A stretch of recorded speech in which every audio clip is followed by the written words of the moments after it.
God, I'm exhausted. Gene, how are you, man? Wow. Welcome to the Warchant Postgame Call-In Show, where I think we're going to be talking about the garnet, the gold, and the black and the white today a little bit. Gene Williams. That's it right there. Kerry Robinson nailed it. That's all I need to say right there. Good win Oh. regardless, but Whew, man. You know what? For the Noles to battle against 11 people on the other side of the football, Gene, and an officiating crew on top of it, and come out with a win today. This game should have been about Florida State blowing Boston College out, dominating the line of scrimmage, especially the Florida State front four. Instead, we'll be talking about nonsense, but we also will be talking about Florida State with a win and a chance to be eligible for a bowl next week with a win over the University of Florida. Welcome, everybody. This is the Warchant Postgame Show. He's Gene Williams, the founder and administrator of Warchant.com. My name is Tom Lang, the director of original content at Warchant. We ask you, the result is what you wanted. You may be angry at the officials, but don't be angry with us. Give us that thumbs up because we're going to talk about how bad they were today. Trust us. Give us the thumbs up at the bottom of this video. It finds more Nole fans who are looking for post-game coverage. We appreciate your assist. And if you have not subscribed to our channel yet, please do so. All the buttons are right underneath Gene Williams. Gene, I give you the floor. Where would you like to start? Because there's good stuff to talk about, and then there's that ragtag stuff to talk about too with the ACC officials. Time is a flat circle there. Go ahead. Tom, say it's a lot more fun to bitch about the officiating, the horrible officiating this game after a win, because you're like, you still won it. It's a whole different animal when you lose, and then it's like, oh, you're blaming the officials for the loss, blah, blah, blah. So it was good. You know, I was really liked the game plan coming into this thing. They had Boston College on their heels. It was great. They were just expecting Florida State to run, and they did some short little play action, get the ball out in space. I love the play out to Ja'Kai early on to get them out in space, get your playmakers out there. Really, that set the tone. I liked it. And, of course, the defense coming out, you know, they had no answer for Florida State's defensive line. I mean, it threw them off of what they do well, and that's throwing the football. When Jermaine Johnson, Keir, and those guys are able to get constantly in his face, and it threw everything off for them. And again, as you kind of hinted at the beginning, if not for some just ridiculous cavalcade of call after call, overturned, non-hold, this and this and this, ridiculous targeting, everything else, Florida State wins in a blowout. They win going away. The officials kept them in the game. Every time they're about to put the game away, they kept them in the game. They kept them in the game. They kept them in the game. It got to the point you're like, damn, they scored 3 straight times in the second half, and it's a 3-point game. Thank goodness you got that stop. And, you know, I know a lot of times we criticize clock management. I love the way Mike Norvell, that last drive, how he was able to eat up the clock and not even give him the ball back, not even have to kick it. So well done, Mike Norvell in the squad by doing that and beating both the ACC and Boston College. So congrats to you. One game for being bowl eligible. Yeah, I will tell you, Gene. I'll get the bad thing out of the way. It's very small. But it looked like it might have been a key situation. It was the 4th and 1, the delay of game. That's on Mike. Yeah, I agree. That was that was on FSU. But wait a minute. To me, I want to go back when I thought about that. Ago, that was a quick 30 seconds. I don't know how quick they reset the clock because it didn't seem like it had been that long. Yeah. And I want to go back, but in the game, I don't want to have time to do that. I was like, how did those 30 seconds go by so fast? It looks like they just lined up to take the snap, and all of a sudden the clock runs out. Yeah. Kevin, we appreciate your contribution to the program, to everybody who's in that chat. We see you guys. We see your frustration, and we've got something for you. We like to entertain you at the Warchant Game Show. So let me take down the score real quick before I put up one of two things. That's right. You tried. Yeah, you did. You guys tried today, but guess what? You failed. You didn't cover, bitches. You tried to make sure BC covered, but nope. Oh, my. You lost your bet. That dude's name is Gary Patterson, Gene, and he's been bad at his job forever. He got thrown out of the SEC. Everybody talks about Flanagan, old back in the day, Ron Cherry here in the ACC. That dude is the one. That's the guy who is just, his crew is always in the middle of terrible. And I think the ACC hired him with like 24 hours. Like, oh, we can't wait to get the cast-offs from the SEC. Yep. Yes. There's Uncle June. I think Uncle June has better eyesight than half the guys we saw out there in the field today. We're going to get to the highlights in a little bit, folks, and a couple of them are the bad calls. But you're right, Gene. Every time this game was in a position to be an absolute blowout, like to the tune of 25, 30-point victory for the Noles, there was a key moment. I mean, you could start even in the beginning of the game with the offensive pass interference call on Jordan Wilson. That's absurd. You could go even Hasselback's like, that's a bad call. It was. You know, the Boston College guy's honor during the game says it's a bad call. Here's the deal, Gene. I am the last person to be the official screwed us guy. Like, I mean, really, because I know that there's emotions involved in watching the game as fans, and sometimes we allow those to get the better of us. Sure. But when you have objective evidence that piles higher than Doak Campbell Stadium itself. At some point, you have to say that these guys put their hands on the steering wheel and course corrected the game. This would have been something that we would laugh about and kid about in the third quarter. Instead, it was another opportunity for Florida State to show their mental toughness, and show it they did, because think about it, Gene. Now you got the Syracuse game where you blew a 10-point lead. Miami came back last week, went on a 28-3 run, and then you've got this disaster that was a combination of BC and the officials, and Florida State found a way to win each time. That's got to be buoying moving forward. Yeah, no, it tests your mental resolve. There's no doubt about it. But I got to overcome it, because these things do happen. Even when in a good officiating, normal officials, non-ACC, occasionally you get a bad break here and there. You have to figure out how to overcome adversity. Now, this team has done it in spades the past few weeks. You pointed out those examples. So, again, it goes to, like, the players talked about in interviews recently how they will put the players in practice in ridiculous situations. Like, this will never happen in a game. But you got to figure out a way to overcome it. You saw that again in the game.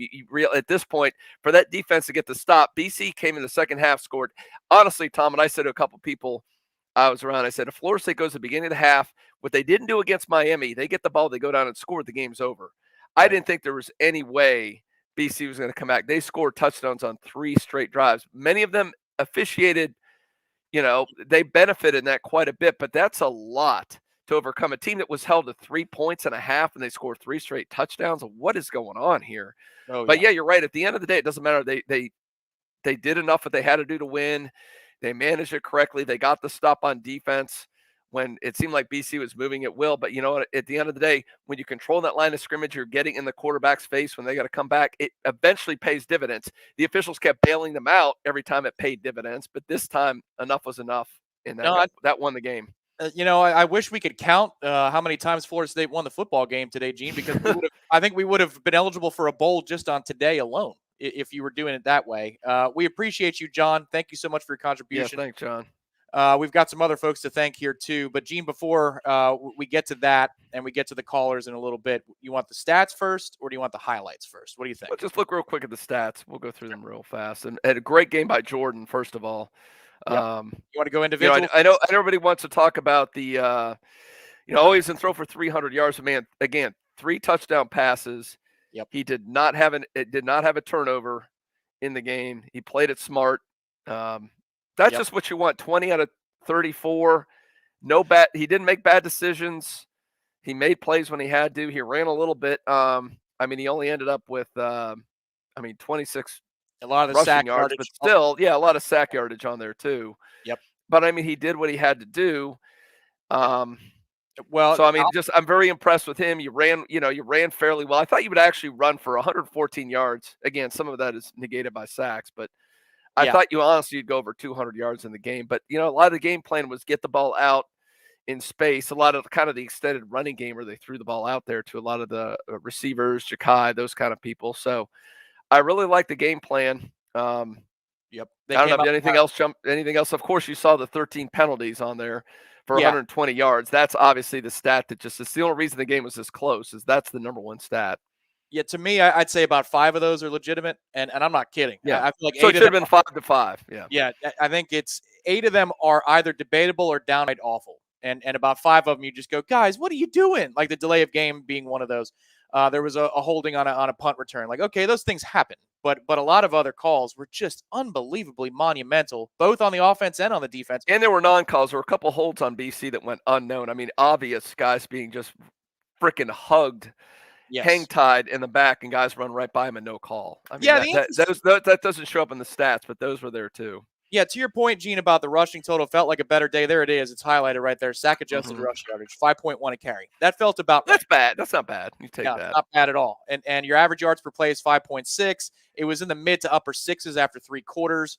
BC's was around 3.5, 4, even with a couple of big plays in the second half. So you were dominating this football game. And I do want to start there. Since you brought up Jordan Travis, I know a lot of people would want to point to the defense again this week, and they should. That front 4 was unbelievable. It set the tone of this game, and it made Jurkovic think twice about everything he did. You could see how effective it changed your game plan. I'm thinking some of those 4th downs when the 4th down stop FSU got, I was like, what are they doing on 4th and 2 running between the tackles against this defense line? I think they were afraid to have him go back. Yeah, at that point of the game, the way we were dominating, yes, that was the better call for them. At least they thought. But on 4th and 2, it wasn't enough. But, Gene, I want to start with Jordan Travis here. I thought that's the most sharp that he's looked in any game this season. The throws he was making, the decisions he was making. The one thing I put it on Twitter, I was so steamed about that OPI call on the first drive, because what happens in that play, you've got a blitzer coming off the right. He sees it before the snap, walks up to the line of scrimmage, says, guys, settle down, checks us into something else, snaps the ball, reads it through, finds Jordan for a wide open first down. Those types of processing moments, plus after the snap, you've got good footwork, you're calm, you're poised, all of that stuff. He did that all day today, Gene. That rail route, by the way, that's his. That's forever his route. He loves that route, doesn't he? I think the best thing that we can say about Jordan Travis now, it sounds kind of obvious, but when he drops back to pass, you expect now more than you ever have before that there's going to be a good decision made. Maybe not always a completion, but that he's going to make a good decision. And if there's a rail route down the right sidelines, I expect that to be completed just about every time. And you almost had the one, was it right before the end of the half, too? I think you had that one down there that, didn't. Yes. I forget who it was. They didn't hold on to it. But I just thought as a pure quarterback today, he was as good as he's been all season long. Why I was telling him about that, too, because he brought up how now suddenly he's making checks and that he's reading things, making the checks, the poise, the confidence, which is something I said, and he didn't really answer directly. Like, that's a lot different than it was a year ago, because he wasn't doing that a year ago. And that's what I always try to tell people, man, this guy's growing as a quarterback. You can see it. And you see when he goes to the sidelines, the confidence, he's into it now. Before it was just kind of like, well, I'm going to run around, hope to make a play. He's actually a quarterback now. He's doing everything a quarterback needs to do. And we're seeing the results. On Florida State, they won, which is great. That's what, at the end of the day, FSU wants. They should have won going away.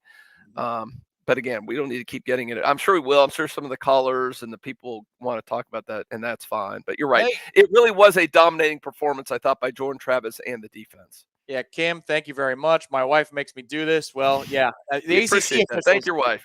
The ACC officials also take years off of your life. So, well, here's one for you. Oh, wait. Sorry, go back. You got to Vishal, man, you come in every week, man. You are. I don't know if he's a pillar, but he needs to be one of the post-game pillars there, Tom. Thank you, Vishal, man. I mean, unbelievable what we overcame today. There is no doubt about it. We appreciate your support, man. And it's a therapy session for everybody. So if you're a caller who's on hold right now, you dial at 850-805-5911 on the Warchant Postgame Show. You're allowed. You're allowed to rant your ass off. You deserve it, because that game should have been 2 hours, 45 minutes, rocking chair, get in, get out. Instead, it's 3.5 hours of you're doing this. You've got to be kidding me. I thought Jacksonville State was the low point of the season. You would have felt so viscerally ready to punch something, a wall, a pillow, hopefully not your friend. Like, it's just unbelievable how close this game came to being the black mark of all black marks on ACC officiating. But it wasn't. And that's saying something, because they set a high bar, Tom. That's a high bar to overcome, and they almost did it. Oh, would you? Well, let me ask you that. I'm just assuming that's true, because to me it is. But what about you, Gene? Do you think if that happened and BC won, do you think that would have been, of all the ACC's accomplishments in officiating, that would have been? I'm trying to remember some of the worst. I mean, in terms of the entire game, I still think that Miami game, the Nigel Bradham one, you remember that there at the beginning, there was a catch and fumble, and it's just for the entire game. I mean, there's games like, the Clemson game, that Jimbo year where they did the bogus holding call. But again, it's one call here or there. Right. This game, from beginning to end, it just seemed like every series there was a bad call, a questionable call, and everything was going against Florida State. It might have. Now, if there would have been no other calls and BC came back and won, it would have been, it's in the top three, I would say, probably all the time. Now, if they did a couple more bogus calls to help BC get the win, then yes, it would have gone down as the highest watermark of all time in ACC buffoonery.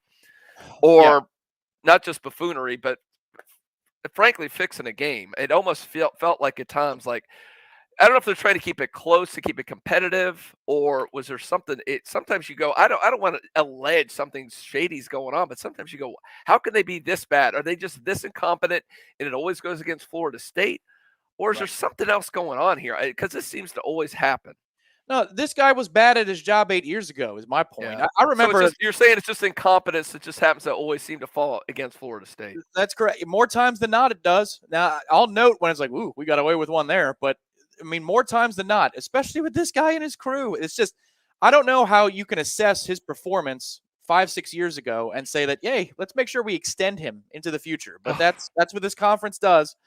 Man, yes, and we'll get to the targeting call. In fact, Gene, let me pull up the highlights because the targeting call. Yeah. Okay, we'll take your phone calls and your comments. Appreciate it. We do have access to some of these highlights. We want to talk about this. So this is is this the targeting?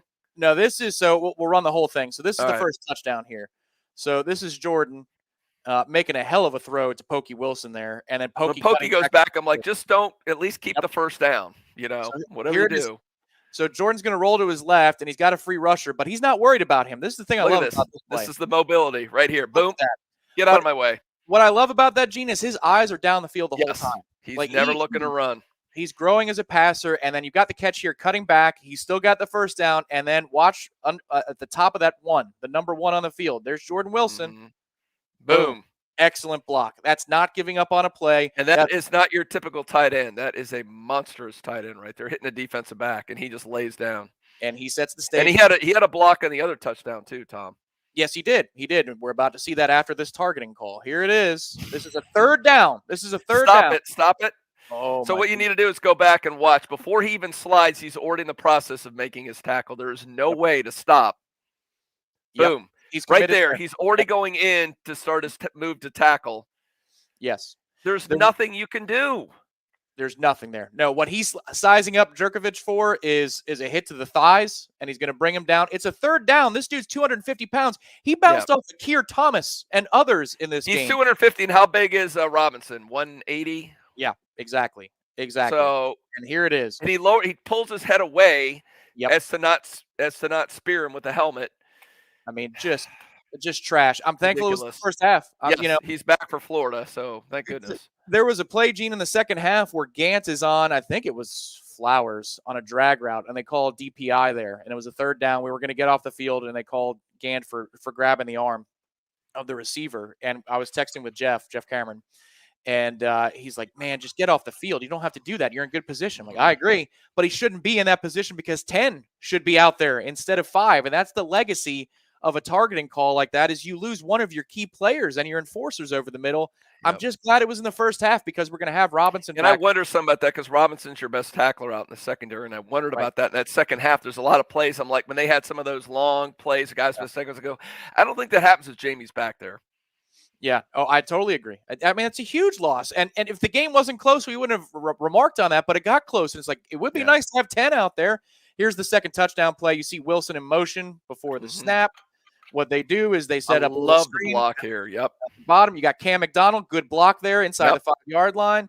Here comes Jordan. This is not easy, Gene, because defensive backs are shifty, and Jordan ain't exactly 210 pounds. He's a big dude. So he gets his hands on him just enough. All he's got to do is lean on him a little bit because he goes 260 plus or whatever he is. All he's got to do is lean a little bit on that defensive back. And here we go. Oh, the safety. Here it is. It's pressure. Now break this down now. Why this was a safety, Tom? And I know you said Hasselbeck did actually a good job breaking this. Explain why this is a safety. Because first when he catches it, he's on the line. He does. So here it is. First of all, the throw is forced by Jermaine Johnson pressure. That happened all day long. But we're not forgetting Jermaine Johnson. I just wanted to remark on Jordan Travis first. But Jermaine was a beast again, an absolute beast. Forces the throw here into what looks like a drag or I don't know if it was a screen or whatever. But the entire football, this is for you soccer and hockey fans out there.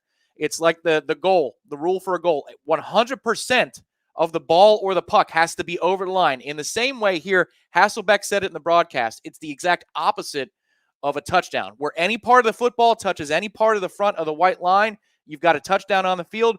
In order for a safety to be for you not to have a safety in this situation, the entire football has to be in the green. The whole thing. And it is clearly not. Yeah. But that doesn't mean, did you not think there was a lot of people around me. I said, absolutely 100% it's a safety. That doesn't mean it's going to be called a safety because, again, we know the buffoonery crew we're working with. Great tackle by Kalen DeLoach there to make sure that not an inch was given, and it made all the difference. And, you think about it, Gene, it's a 3-point win. Those 2 points are massive. Why should I shave? I haven't shaved the last 2 games, and Florida State's 2-0. So if I shave and they lose to Florida, then it's my fault for shaving. So I don't know if I want to mess with it. Here's Jordan Travis' third touchdown pass. This is to Malik McClain. The broadcast paused it there. Oh, nice. And then look at this. He's going up top. The live angle was late, so this is why you're getting the end zone angle. But I love this. Look at Malik go up and get a football. Okay. Look at that. Corey Clark will love that because he always goes, you're allowed to make those catches. You can go up and catch one. Absolutely. And they did it. Here's the second terrible call of the day. Oh, my gosh. Here's your punt. They And call this. Watch him he blocked. Yep. Oh my goodness. This is just. He touched his shoe, and that's a hit. Let's take a. Okay, so he's blocked into him. Yeah, he's blocked. No, he's really hurt on that one. So what they called here, Gene, was not kick-catch interference. They called, in this particular situation, after the play unnecessary roughness, after the player was signaled, he called it unnecessary roughness, not kick-catch interference. So I don't even know what the hell the rule is that he's trying to enforce there, but you tell me if that's unnecessary roughness. And you tell me if that player isn't blocked into the returner. I don't. There's no way he gets near him if he's not blocked. And finally, here it is, the fourth down play. And listen, for a day in which Florida State got pressure on the passer, I mean, consistently, Jerkovic had all day long to throw this football on fourth down. My heart was in my throat here. I'm like, I'm with you. Are you kidding me? I'm like, they've converted. By the way, they've already tick. Look at all the time he had. I was thinking you have to get pressure on him. They finally do, and it's and then I'm like, don't pick it off. Right, yeah. Just knock it down. Oh, the last thing you wanted to see there was a ball deflected in the air. You're just like, just find a way to get it to the turf. Akeem Dent comes up with the interception. And then Mike Norvell, as he did in the first half, I don't know that I've ever seen that before, Gene, where to end both halves, first half and the end of the game. Yeah. You throw an incompletion down the side. You rarely see that, which is a great play call to do that. But you're right. I've never seen that in the game where it ended both the half of the game. It did. And I remember it ending the Oklahoma State game in 2014 out of the Cowboy Classic. That's how Jameis ended the football game in the win for FSU, where they threw it, it was like 6 seconds to go, and that was expertly navigated. We did that twice in this game. Took the delay of game at the end. Beautifully done. Well managed. It shouldn't have been that close, but you found a way to win. Florida State improves to 5-6 on the year, and a bowl bid is on the line next week as they take on Florida. It's a noon kickoff on ESPN. Before we get to the callers, it's time to remind you, our friends at Team Paper bring you the post-game show all season long, and we thank them for their support. If you want to thank Team Paper, go to teampaper.com right now, because what you are allowed to do at Team Paper is support the Noles that you love. The era of the NIL is here, and Team Paper, for every dollar you give to teampaper.com to support Tallahassee bundles, as they're called, for Florida State football, basketball, and softball is incoming soon, by the way. For every dollar you give, 80 cents goes directly into the pockets of the players. For the players, by the players, that's teampaper.com. We thank them for their support. And remember, guys, these football players, these athletes at Florida State, they can't go get a job on the side. They have to stay committed all year long. If you want to thank them, we appreciate you thanking us in the postgame show. But if you want to thank them, head to teampaper.com. It's also time to thank some other folks. Sam, thank you so much for your contribution to the program. Thank you, Sam. Yeah, 4 years of blowouts to competing in every game this year. That's right. Gene, if you want to look at this from a positive standpoint, you think about the losses. All right, Jacksonville State's inexcusable, but that's a fluke as well. But the game was, what was it, 90+% when you were down in the row? I mean, that game was, again, imagine we're sitting here right now at 6-5. I mean, you'd be like, wow, okay, you're bowl. No, what bowl? It's not, will you be bowl? It was like, what bowl's FSU going to? Yep. You've got a bad snap on a third down with McKenzie Milton in the ball game, or maybe you beat Notre Dame outright on opening night. NC State's a one-score game late. I know that we debated the fourth down call, but you have your backup quarterback and two backup offensive linemen. You're within a score there. You've got the ball with 5 minutes to go and the lead on the road at Clemson. I mean, outside of Wake. And again, officiating calls in that Clemson drive, too. There's two very questionable calls that let him take that go-ahead score. Absolutely. But, I mean, outside of Wake Forest, Florida State has been in every single game this year. You're not that far away from being in Wake Forest, remember, 6 turnovers. Yep. That's the thing. I mean, that's the tail of that game. You started McKenzie at 6 turnovers. Who knows? If they don't turn the ball over, that's probably a game. FSU Fan 93, we thank you. Austin, agreed. That's the best part about that targeting calls that occurred in the first half. Could you imagine if we didn't have Jamie Robinson ready for the first half next week? I mean, he's been a really good player for this secondary. Just unbelievable. Ingvar out in St. Petersburg. What's up? I don't know if it was bad management by Norvell in the second half. I will grant you the 4th and 1, the delay of game. That's terrible. Delay game. That's the only one I'm critical of. Again, the clock seems super fast. I think they did half seconds instead of full seconds because that went fast. But again, you got to look at the clock. You've got to see what's going on there. Yeah, and that would have been the game. All you got to do is pick up a foot. The game's over. I mean, I don't think it's Mike Norvell's fault that officials decided to call Darius Washington for being outside the belt line of the offensive. Oh my God, that was another one. I even forgot about that one, Tom. Watch any NFL game or any college game. The tackles are constantly lined up there, and it's never frickin' called. And what I'm curious about, Tom, I don't know if you noticed this. When was the flag thrown?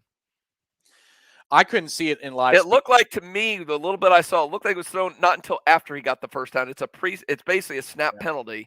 Yep. Why wait till he picks up the first down to call it? Because you didn't want Florida State to pick up that first down. Yeah, and it's another big time play that comes off the board, Gene, because it's a well run route. I believe it's Jordan Young. That's who they said on the broadcast anyway, and I like Jordan Young. But that's a well run route and an excellent ball on. And you picked up a third and long, and it really would have put momentum back to Florida State. They're probably on a drive to go and score.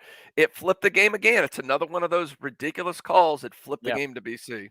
Yeah, Javi, I agree with you, man. I mean, how can you not love this team? With all the things they've overcome, all their shortcomings, the things they can't do. We got so tied up in talking about that at 0-4, but they fight through adversity. And today, it was adversity not just from the opposing sidelines, but the officials on the field. You got to love those guys. Thanks for the contribution. Helicopter kicks. Mean Gene, use your law background and go in front of the ACC and get these refs canceled.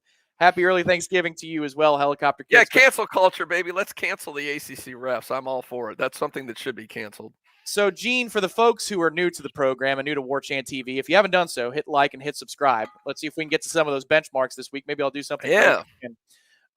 Can you just go over for folks what FSU can do? I mean, obviously it doesn't change anything, but what recourse does Florida State have? Yeah, what they do is so they get they have their film, the 22, so they get not just the film you see on TV, they have their own film, so they'll see the plays, and they'll create a film montage to send to the ACC, and they won't say these are crappy calls. What the F? No, they'll be like, explain this to us. Like, why was this a rut? Why was this a what did they call the roughing the returner, whatever the one was? Yes, right. Why when they had the tackle lined up there, why was this a procedure penalty when every single play on FSU and BC's lined up in the same spot? You called it here. Why was it the Jordan Young? Why was that offensive pass interference on that when this route's run all the time? So they can send clips of that to the ACC, and then they get feedback from the ACC. Now, I do remember this, Tom, back in the Jimbo Fisher days.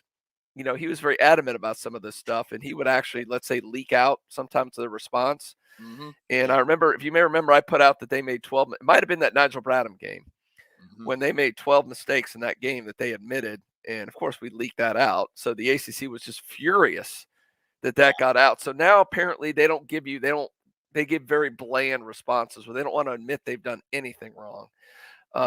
So all the schools can do is submit stuff to the ACC for explanation, which is basically when you send 10 different plays, you're like, we disagree is what you're saying with those. You can't comment publicly. You'll be fined. It's unbelievable. Everybody in this age of transparency, apparently everything is hidden behind closed doors when it comes to all these bad calls.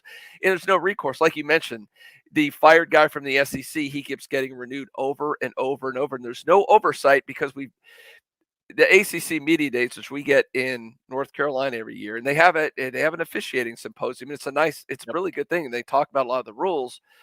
But what I'd ask them, like, well, how do you guys, who sees these guys when you make potentially bad calls? And this, they do everything in-house.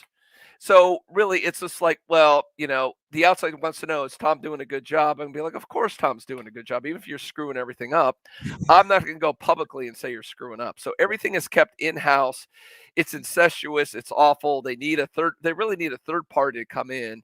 It's not just Florida State games. Watch an SEC game and watch an ACC game, and you'll see it's a complete different in level quality. They need a third party come in and clean house because it's embarrassing what's going on every Saturday. Yeah, it's also a different philosophy. They let the kids play. I mean, I remember that 13 game down there in the swamp where Kelvin Benjamin's getting interfered with on every play, and then he figured out by the second quarter, I can just chuck this dude into the bench. Good. Yeah, that's not a good thing. Kelvin's going to win those matchups. Yeah, he is. Gabriel, we appreciate the contribution. Kier had a great game. In fact, before we get to the callers real quick, let me pull up defensive stats. Yeah, we forgot those. Can't forget those guys. So Kier, 7 tackles. My goodness, nice. 2 sacks, 3 tackles for loss in the game, and he actually had another one that the 3 kid TFLs. Wow. I mean, we racked up 4 sacks in this game, Gene, and if Jerkovic wasn't, Jacoby Brissett in 2014, like Neo for the Matrix, getting throws off as he's falling, what do you have, 8 sacks in this football game? I mean, the pressures, and I'm going to be curious, we'll have the Pro Football Focus grades. Part of the thing I look at is they'll objectively grade all the pressures. I bet there's going to be a lot of pressures, hits, sacks, all those kind of things that they grade in this game. That was to me, that was the game. Obviously, the offense executed well, especially in the first half, but you took Boston College completely out of their game plan. That's because you dominated their offensive line and got pressure on their quarterback. Yep, no doubt. Nick, I agree. Well, yeah, the hard part about this game, Nick, and I agree with it. That's a good post. Is you almost felt like the officials were not going to call holding on Boston College out of pity because of the domination that was happening in the trenches. That's something that would happen at Florida State all the time when we were operating at peak. But you can't do that in a situation where the game is in the balance. Like, at some point, you've got to assess these penalties. But Tom, isn't that the long running? I mean, I know Ira's written stories. Corey's gone back and look at ACC officiating. They've shown they've had statistical people come in. It's statistically impossible how less Florida State gets called for holding versus the opponent. Even though they put out all these first round defensive linemen against bad offensive linemen, it's statistically impossible. It's still continuing to this day, even though Florida State isn't what it was in the 90s. They're still continuing to punish Florida State on holding calls. It's unbelievable. Yeah, and yet it's so predictable. That's the hard part about it too. You almost have to just eat this as a part of your existence, and it should not be that way. Duke gets all the calls; they always have in basketball. But it's like Florida State didn't put the ACC in a position to make half of what the SEC does in revenue. If it wasn't for Florida State, the ACC would be the American. So whatever, that's okay, that's fine. We'll just keep overcoming it. We're gonna climb. You can't stop us, John. I agree with you. Can you say holding? Yeah. It's time to go to the phone lines, though. We're overdue. It's time. Our first caller today is out in Memphis. It's Caleb. We talked to Caleb a couple weeks ago. Welcome back to the program, Caleb. And go ahead with your thoughts on the Warchant Postgame Show. You're talking to Gene Williams and myself, Tom. Hey, guys. Hello. Hey, Caleb. Yes. Yes. Yes. Yeah, your thoughts, Caleb. Okay, so I want to talk about Jarvis Brownlee. It felt like when Jamie Robinson went down, it just felt like he couldn't fly to the football as much as he wanted to. He's not great in coverage, but he has really good instincts, and I think he's really good in run support. But I was wondering why they just didn't put him in his usual hybrid role that he usually plays. And then secondly, I want to talk about the 4th and 1, because I think Mike Norvell is getting a lot of slack.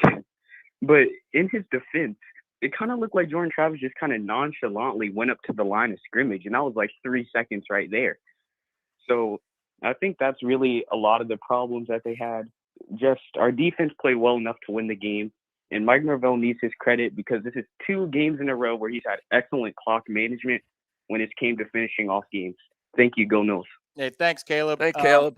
He makes a good point, and that's interesting. Caleb makes a really good point about how well Brownlee did in that first, especially shutting Flowers down when Robinson was out there. But then suddenly Flowers went wild in the second half, and I don't know if that was the interplay between not having. I don't know what was. If you caught anything schematically, Tom, why that happened in the second half? No, I'd have to go back and take a look at where everybody's lined up pre-snap. But what I would say is that Boston College did a better job of isolating Flowers on matchups, and they got him on Deloach at least once in the second half. Yeah, which is not a good matchup. He's also open deep a couple of times in the first half. That Hasselbeck broke one play down, but it's just that the pass rush was so good that there's no time for Jerkovic to find him down the football field. Flowers is a good player. He's a good player. But when you have a pass rush as good as Florida State's was in the first half, and this is something I talked about on the Third Lang feature, it's that interior push. Because Jerkovic likes to climb in the pocket, unlike a lot of college players that want to break outside. Well, there wasn't anything to run to. There wasn't anything to climb to in that first half. That's why you saw him affected. That's why you saw the velocity on his throws. He was giving up on his throws. He was short-arming them because he was so affected. And I thought, frankly, he might have been concussed in the first half with a couple of those tackles where he slammed onto the ground. Go ahead. I'm glad you brought that up, Tom, because I saw the one sack when he had, and you saw the head hit the ground and snap. And I know there's supposed to be a dedicated person in the box to look at those plays and stop it. When they see a play like that, he should have been pulled off and brought to the medical tent to do evaluation. So I don't know who was the ACC that made a rule a couple of years ago about that. How do you not see that play on replay and say, blow the whistle, have him be evaluated for concussion? So I don't know what's going on there. Yeah, so we've talked to the concussion experts at Florida State over the years. We've had access to those guys. And the thing that they always told us was everybody looks for the helmet-to-helmet hits as a potential concussion. Yeah, it's a head to the ground. It's head to the ground because the ground don't move. And that's what they're always looking for. And that is by far the first thing that should be whistled down is if you see somebody's head hit the turf. And the way he got up after, he was shaky. So I think that contributed to part of it as well. On the 4th and 1, it's late coming in. I get what you're saying, Caleb. I get it. Jordan was a little bit nonchalant getting to the line. He was waiting for a call from the sideline. It looked like they took way too much time to make up their mind. By the time they did, the clock is between 11 and 9 seconds. The play clock is. It's ticking fast. That's what I pointed out earlier. I really thought he had more time. I was shocked when I heard the call. I'm like, I thought he had about 5-6 seconds. So it just seemed like they turned the clock over fast, and it seems like Jordan probably thought the same thing. The sideline probably thought the same thing too. That 30 seconds went really fast. Yeah, Angel, we'll talk to you on the phone in just a second. I see you on hold. Hey, Eric, it's my boy. Appreciate your contribution. Jermaine should be getting some Heisman votes, man. If he played for a team that was much better, Florida State sitting here at 9-1 or something, or 9-2, and they're in the playoff hunt, you're probably right. He might get some Heisman votes, but not on a team that's under 500. Imagine if he was doing these kinds of things and he was wearing an Ohio State uniform. I'm glad he's not, but I mean, people would be talking about him left and right.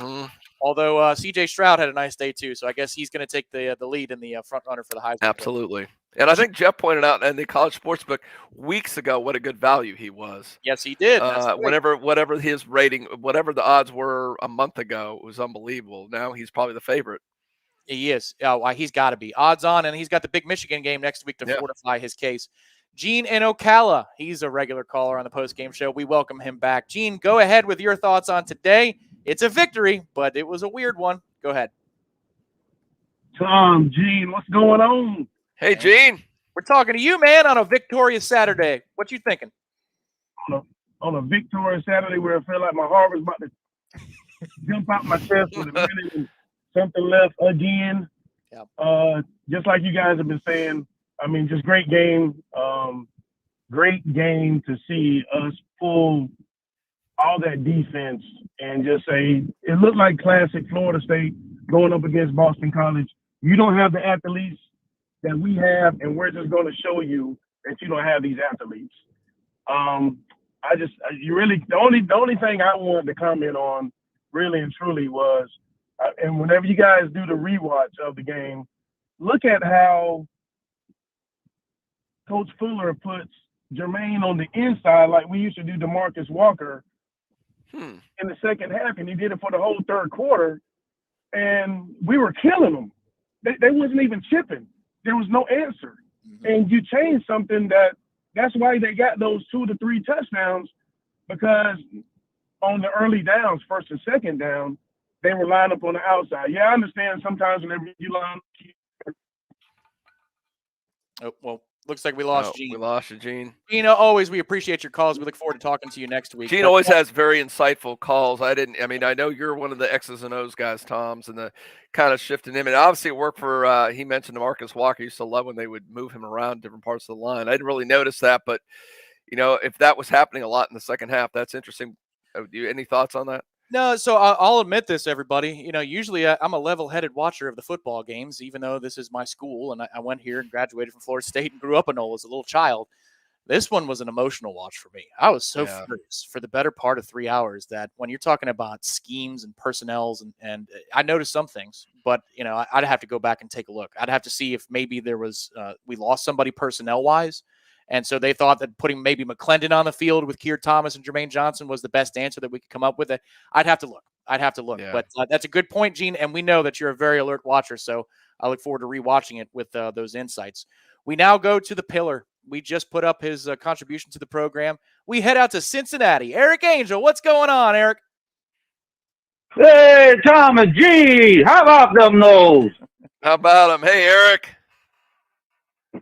Hey, G. Man, I'll tell you what, man. I'm going to give the refs a Christmas card and say, you know what? I'm going to write in there, you guys fucking suck. Look at Eric just coming in dropping bombs. I tell you what, if it ain't for Jermaine Johnson and Keir Thomas, where would we be this year? Man, them two guys are so dynamic. Yep. I mean, it's like in the NFL, I don't even know who you can describe as them two on our team compared to, in the NFL. Yeah. But, it was a great win and on to Gainesville. Let's go bowling, guys. That's it. How about them Seminoles? This is a great day to be a fucking Seminole. I think, hey, Eric, you need to turn into the Sunday Smash. I think you're perfect for that. So call in Sunday. Yeah, we appreciate you, Eric. We have a cap for pillars of 2 F-bombs per call, so you've hit your limit. He's earned it. If anybody's earned the right to drop some F-bombs, it's Eric, because he's one of the pillars. And he's earned it. And frankly, folks, today's a date event. Today, I mean, my God, it should be about what we saw from the front four defensively. It should be about Jordan Travis looking like a polished quarterback for several tries. Mark nailed it. I think that was actually Jeff calling in. Jeff masquerading as Pillar Eric. Yeah. We go from one pillar to another. He's a I mean, I saw him in the queue a little bit earlier, but he called back, and we're thankful he did so. We go to Virginia Beach. We're talking to Gator. What's up, Gator Kirk? What's up, Noles fans? How we doing? I like it, man. You guys are bringing it. I'm not going to drop any profanity tonight. Thank you. My question is, I'm going to forget all the crap that happened today. How do we use this for our motivation to beat those gutter Gainesville people down there? Well, I think that's an easy answer. The slime, the ooze, the disgusting scumbags that are in Gainesville, yes. I don't think Eric, you know what, Gator? I don't think you need any motivation. For some reason, I'm thinking, you know what? It's the Gators. That's motivation by itself. And number two, you want to go to a bowl. You got to beat those bitches to get to a bowl. So I think there's plenty of motivation there. Oh. Any other thoughts, Gator? What do you think, Tom? Well, what, sir? No, go for it. I appreciate you asking me. I think that, look, it's all before you. From what we understood this week from around the program, and Ira alluded to this on the Warchant report, which is those guys understand that there are still goals on the table. The bowl is still there. The opportunity to beat both of your in-state rivals for the first time in forever. It's all there. It's all there for the taking. And they're fired up for it. They had a great week of practice. They did. They came out sharp. That's the one thing. People were worried. You go up on the road, it's a cold atmosphere, which it really wasn't that cold. We played in games about that temperature earlier this year. But you go up, you play a sleepy nooner at Boston College coming off of a rivalry win. Are you engaged or are you resting on your laurels? They had a great week of practice. They were fired up to play this football game. So I think, Gator, to answer your question, I don't think they need anything else. They need to continue to do everything that they did this week leading up to Saturday, do it again next week. And guess what? I think they're going to have a real good chance to win the football game because Florida's motivation is in question. Florida State's is not. What do you think, Gator? I think that given some of the adversity that we inflicted upon ourselves, I think the short kick in the second half after we scored was really poor. I think we should have kicked out of the end zone. But some of the calls that may have been questionable that went against us by the referees, I think Mike Norvell and them use that as motivation to get really hyper-focused for what we're going to do in Gainesville next week. And as always, go Noles. Thank you for all you guys, what you do. Thanks, Gator. We appreciate you. Be a Gator Kirk. Life, baby. That's how it works. Be a Seminole. Go Noles! Thanks, Gator. Hey, guess what? I love the energy that Gator Kirk and Eric are bringing, man. This is what, man, this is fun. These post-game. It's fun time when they win. Yep.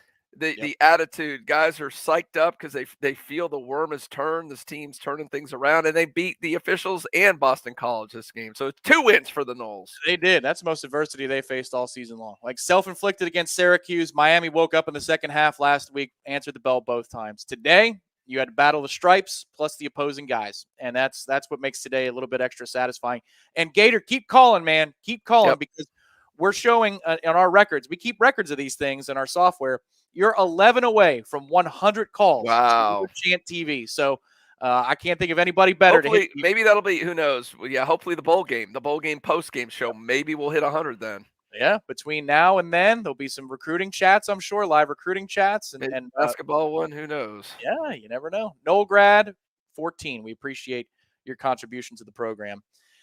To play What If, Norvell is a challenge. The challenge of Notre Dame, the overtime game, decent O-line. Travis playing more confident. Are we almost to the point of thinking Norvell might be able to get it done? Oh, well, I mean, long term, I fully expect him. Uh-oh. Here we go. It's refill time.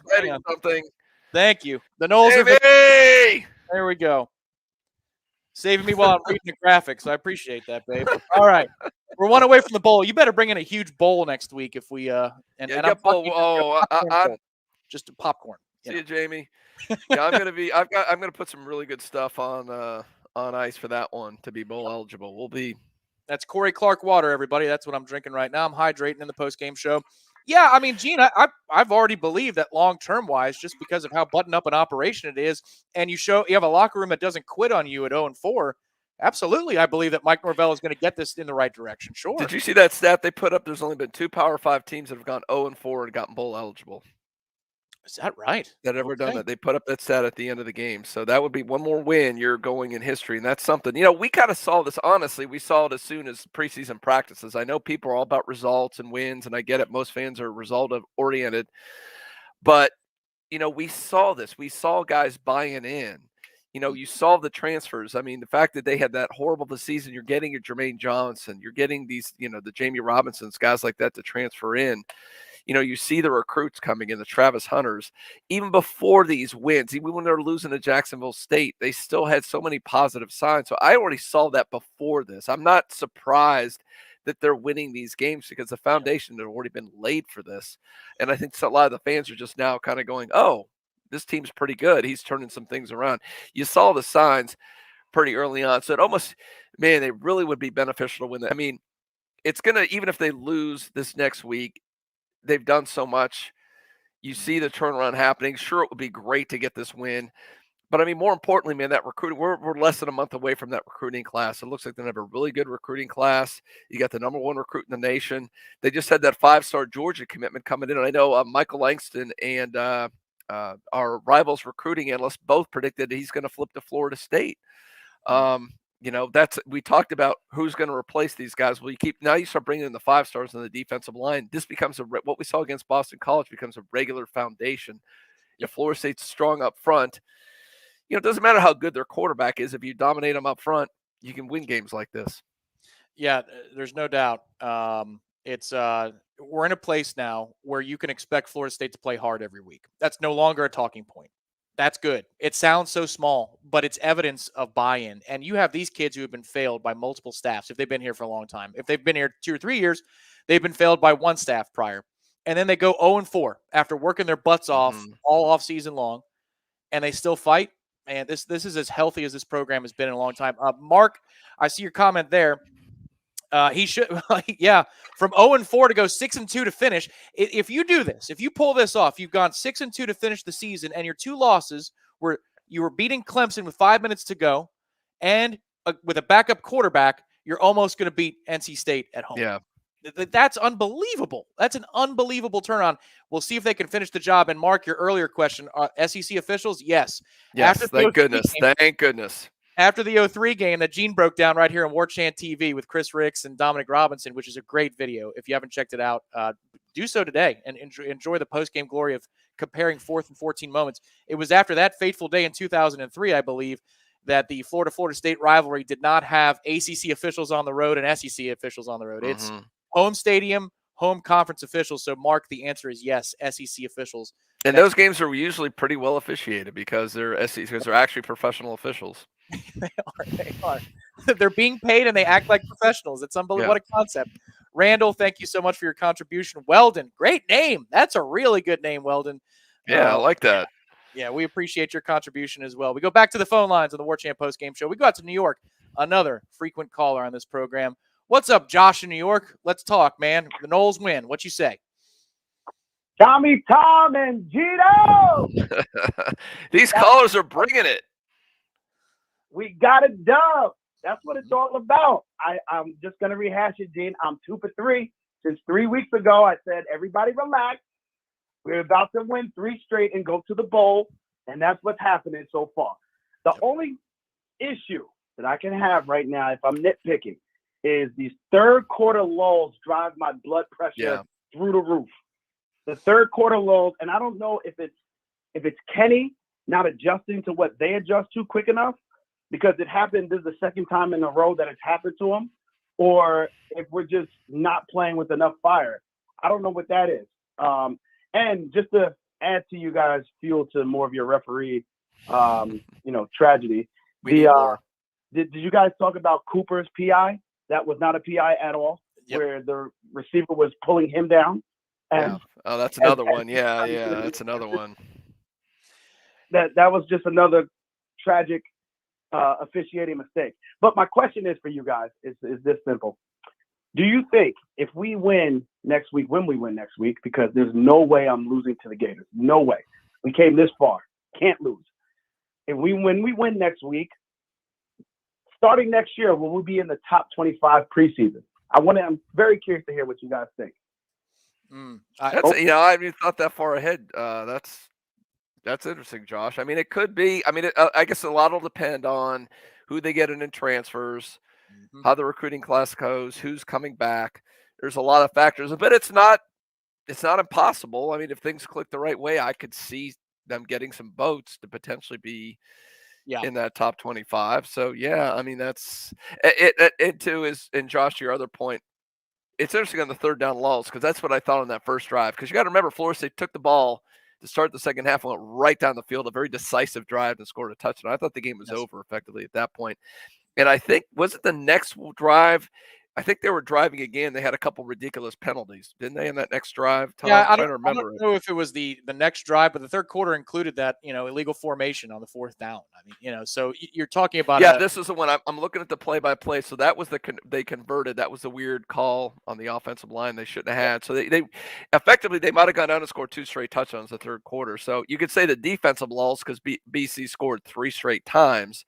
Right. Obviously, they made some adjustments. They figured out how to get Flowers out in the open field, but they got a good quarterback, a really good receiver. They did a good job scheming it up to get him some plays. But so I don't know if between the officiating and they did score on the first drive, I don't know if it's a thing, but it is a little bit of a trend. But I don't know what you think, Tom.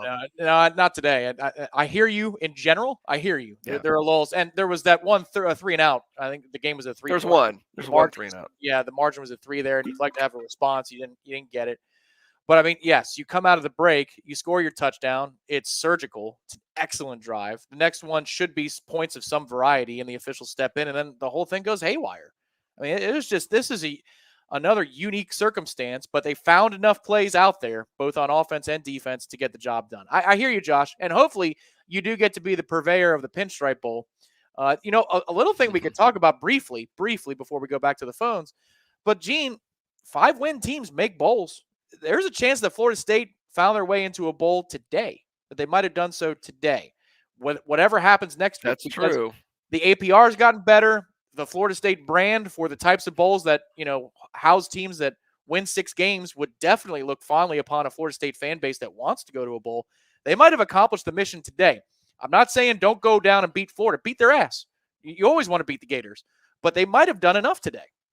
No, that's a good point. I mean, they do make these exceptions down. The Gasparilla Bowl definitely wants FSU because no one is going to bring more fans down there in Florida State. So if there's an excuse to get Florida State in at 5 and 7, they'll do it. They'll take it. Florida State will be in a bowl game. But again, we don't want to have that uncertainty to go ahead and beat the Gators next week, and all that uncertainty's out the window. I haven't seen any updates. I think it was 3-0 Florida. Is it still 3-0? I'm curious if they're going to lay an egg up at Missouri, because that's a place traditionally Florida does not play well. My fear is if they lose up there, they may not let Mullen off the tarmac. He may be left in Missouri, and they get an interim coach like Odell, and they might want to play for that guy. So I'm kind of not sure how I feel about that game. Yeah, right now it's 3-3. So the 3-3, Florida defense, okay. Yeah, as ESPN tries to pull up an ad on me, I say no to you. It's 3-3 at the end of the first quarter. But we shall see how that game develops later on today. Again, thank you everybody for all your contributions to the program. We will circle right back to the phone lines, and we'll talk to Kyle in Colorado. Kyle is a little bit perturbed. Why are you perturbed, Kyle? Go ahead. Hey guys, first of all, I love what you guys do. Glad to be taking a call here. But I know the narrative on this program is we can't put 2 halves together consecutively. Now, this game, I didn't feel like it was necessarily that. So is this game more of the refs interjecting themselves, or Florida State making mistakes where they can't put 2 halves together consecutively? Yeah, that's a good question, Colin. That's kind of the last caller. I think Josh had brought kind of something similar about that. But that was my point. So I would say that if they would have come out flat on the first drive, the fact that they got the ball to lead the second half and went right down the field, a decisive drive, got a touchdown, which in my opinion was kind of should have been the nail in the coffin. And then the next drive, so BC scores. Look, you weren't going to shut them out. You were going to hold them to 3 points. They got a really good quarterback, a good receiver. So I wasn't shocked by that. And it looked like Florida State was starting to drive down and answer again. And this was the 4th and 5 where Travis completed the ball to Jordan Young for the first down. And that was that weird, because the tackle was not lined up where even though he's lined up the whole game there and the BC tackles line up in the same spot, that was an officiating thing. Because if he converts that pass, they're inside the 30-yard line. They're already in field goal range. If nothing else, they've answered it again. So I think this is more the officiating sucking the life out of Florida State at times. And I think there's a couple times when BC got the ball back where they should have had stops, and the officials helped them out on that too. So last week, yeah, I think this was part of it. They came out flat. There were some issues there. I think this was just more the officiating really than Florida State. Yeah, I'd say 80-20 officiating for this particular game. Yeah. There's a couple mistakes that you're like, come on, guys. I mean, really? You got to clean that up. But mostly it's about the stripes today. And the other thing is, when you don't have depth of talent, you're going to go through lulls. I mean, that's part of it. When Florida State is operating the way it should, then you know what? We'll probably put 60-minute games together, like consistently, first half, second half. But when you're operating behind the 8 ball at a lot of positions, like think about today with the receivers. Sometimes they made good plays, but there were a lot of drops out there too. I mean, there were a few. Yes, in the first half. Parchment had 2 in the first half, didn't he? He did. Pokey had one. Pokey fell down on another one. McDonald had one. I mean, yeah, there was. I mean, I don't know if they'll all be graded as drops because some of the throws weren't perfect. We're a little behind him, yeah. But I mean, if you if you get 2 hands on the ball, you got to catch it. If you're a receiver at Florida State, most any time in the last 40 years, you're going to make those plays. But, you're operating behind the 8 ball a little bit. Linebacker still is a problem. I mean, these things add up to bad stretches in football games. You just got to find enough plays out there to win in order to inspire recruits enough to sign the dotted line and improve the program. And that's where we're on the brink of doing that, Gene. You validated the Miami win. Mm-hmm. That's the thing about today that I think is the big thing as the sun sets in my room here. But you validated the rivalry win last week. It's not a fluke. You showed up. You were prepared. It's easy. You can text it to all your recruits and say, you see how the officials try to job us today? Look at us. Look how tough we are. And Tom, it was interesting that everybody on the staff, I was curious, everybody on the staff picked Florida State to win. And we're not full of homers at Warchant, but I mean, because we know this team. Normally a team like this, you get a big emotional win at home against a rival. It's just natural to have a letdown.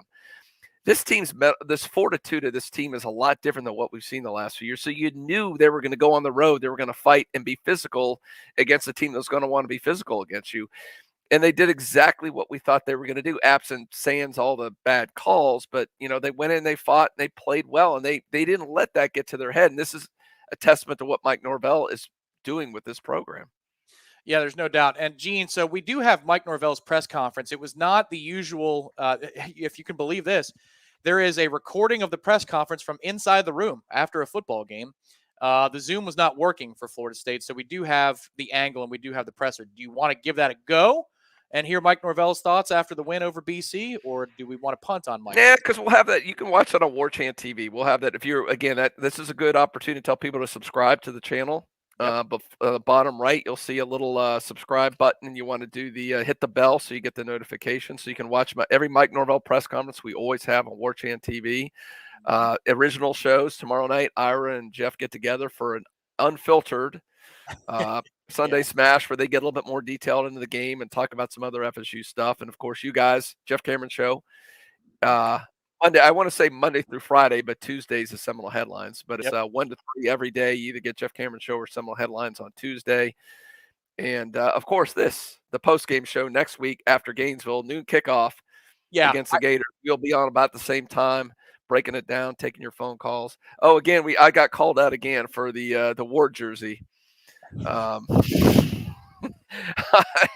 You know what? There's no light. That's just the sun or whatever shining in on that right now. I took that down. One of the batteries is not working, so I've got to replace that light. Sorry, but Travis, we do appreciate the tip for us, and I will put that tip towards a new light for Charlie Ward. We don't want to diss Charlie. We want to make sure he's in. And Jordan Travis looking very Charlie Ward-like on a few of those plays today. He's getting better every week. I'd say 2 or 3 weeks ago, the Clemson game, if you rewatch, you're like, he made a couple of really nice throws. Now, the offensive line wasn't able to generate consistent ground game for the offense, so you didn't have balance. But a couple of those throws against that defense were impressive. Then he does it again last week against Miami. Then he does it again today. It's starting to trend towards Jordan Travis gives you a chance to win a lot of football games next year.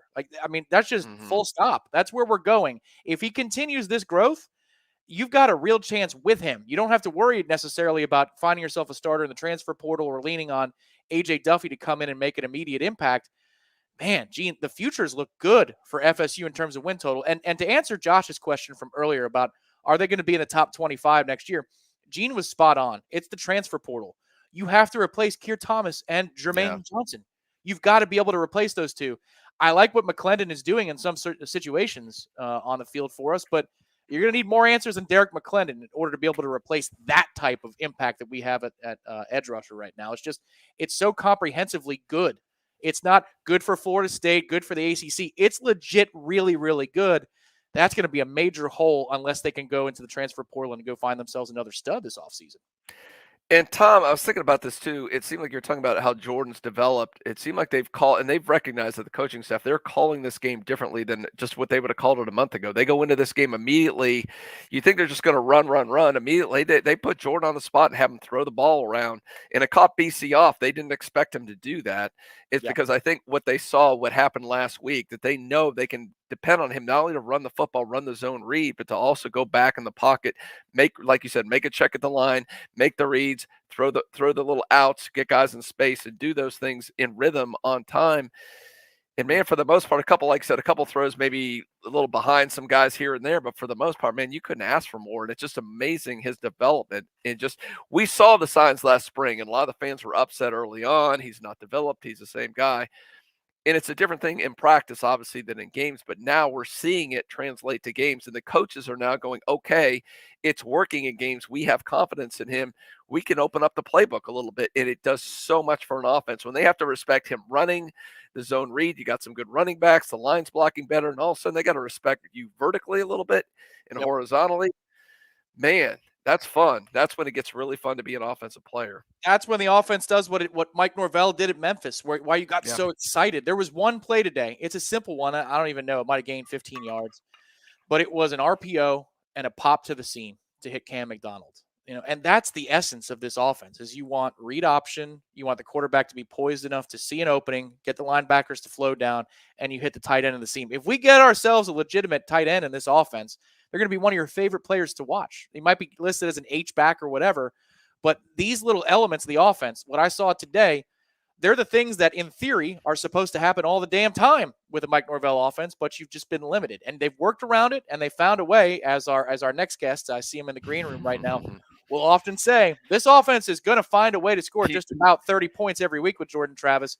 And it's because they work to his strengths. The good news for all of us, his strengths are increasing. They're becoming more of them, right, Gene? Is this the bullpen, the holding pen? What are we calling this when we got our guests coming in here? We'll have there he is, the Sea Dog. What's up, Corey?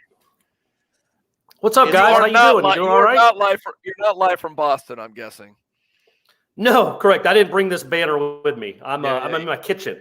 But hope you guys are doing well. Corey, you love the flights up to Boston. I figure you just roll that thing up and put it in the overhead.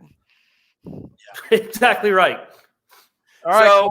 So Corey, go ahead, Tom. I was going to say, officiating. Do you want to start there? Or do you want to start with Jermaine Johnson, Jordan Travis? Where do you want to start? Yeah, that was kind of what my column was about. Is like it was everything went against them. Everything went against them. There were 4 calls by the officials that changed the game. They weren't just bad calls; they were game-changing calls. I thought, and that was what was so frustrating is the officials kept giving Boston College opportunities and kept not letting Florida State put the game away until the end, where Akeem Dent finally put the game away. Yeah, it was. Can y'all hear me, or am I freezing? No, you froze for a second, but you're good now. And I was curious about this too. And someone had asked Corey, "Is this the worst?" And I said, I still think that Miami game, the Nigel Bradham, might have been the worst one from beginning to end. We've seen a horrible call here and there, and I thought if there would have been a bad call or two at the end, and BC would have won, then I said this might have been the worst officiated ACC game of all time. How does this rank on your all-time worst ACC officiated games?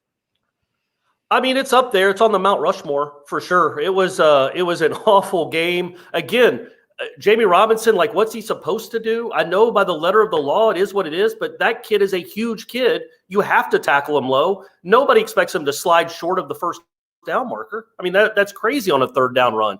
All of it was just the OPI on Jordan Wilson cost you 7 points. It cost you points. That game doesn't even come down to the final drive if it's not for that.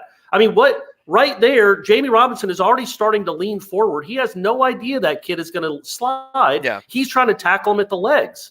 It's just, I mean, right there, he's going down. Yeah, he has no idea that he's still up. He could turn into him. And you're talking about what, a 250-pound quarterback versus a 180-pound defensive back?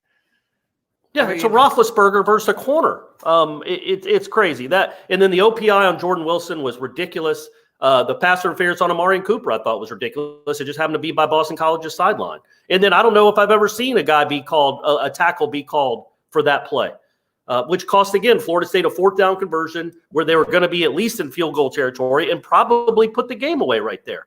So, yeah, that's what's frustrating. Plus, they got so close to that strip sack and fumble that ended up they scored on the next play. I'm not saying that was the wrong call. It's just they were so close to getting that. It felt like the game was slipping away and they were going to blow it. And as a Falcons fan, I know when you have a big lead like that, sometimes it can get a little dicey. Yeah, man, the way they held on, what the offense did in the first half and then that first drive of the second half was just enough. And man, 26 points. You're 5-6. It's just crazy where they are right now. Yeah, and it's one of the things you've written about extensively in the past, too. You have this great defensive line, and that's one of the storylines of this. Not a single holding call, of course. We never saw a single hold in the game on BC either, despite having Jermaine and Kier and these guys running roughshod. Right. A couple things I want to ask you about. Let's get away from the officiating. I'm sure you're going to write about that more. We'll hear about it. But I guess let me start on the offense. I want to talk about the defense in a minute, but the offense. What Jordan Travis did, we noticed immediately the coaching staff has renewed confidence in him. They're calling plays now as if he can throw right off the bat. He's throwing the ball around and throwing it with confidence. Well, how different? I mean, did you see in the last couple of weeks how he's grown in terms of being a complete quarterback? Yeah, it kind of really started in the Clemson game where all his big plays were from the pocket. They didn't do anything outside, and now they've kind of just embraced that a little bit. You look at this game, the kid that made the plays with his legs was the other quarterback. Like, Jordan had some first down runs, but that other kid, he didn't keep any drives alive on third down with scrambles. And Florida State's got to get better on third down. They are terrible there, and they continue to be terrible. Third and short, third and long, it doesn't matter. But Jordan Travis throwing the ball is a real thing. He can do it. We've seen it. And just wait until he's got a little bit better talent out wide. And let's see what it looks like then. Because those guys, if he just had the Flowers kid from BC, that kid made a ridiculous run. Florida State guys don't typically do that. Pokey had a nice one on the first touchdown, but they don't have special guys. They might have some special guys coming in. And let's see what he looks like with one of those guys. Because you believe in him now as a passer, don't you, Tom? Oh, yeah. Yeah, you're talking to me. Of course, I believe more now after seeing Clemson, Miami, and this than I did. I didn't think it was possible for what we saw in camp. Because, Corey, we saw it in camp with Jordan Travis. When he's wearing the green jersey, both the spring and the fall, he's making plays, going through progressions, and he has the calm lower half in the pocket. But, again, when that non-contact jersey is on with that offensive line in front of you, it's much different than when you see live ammunition, right, on the field.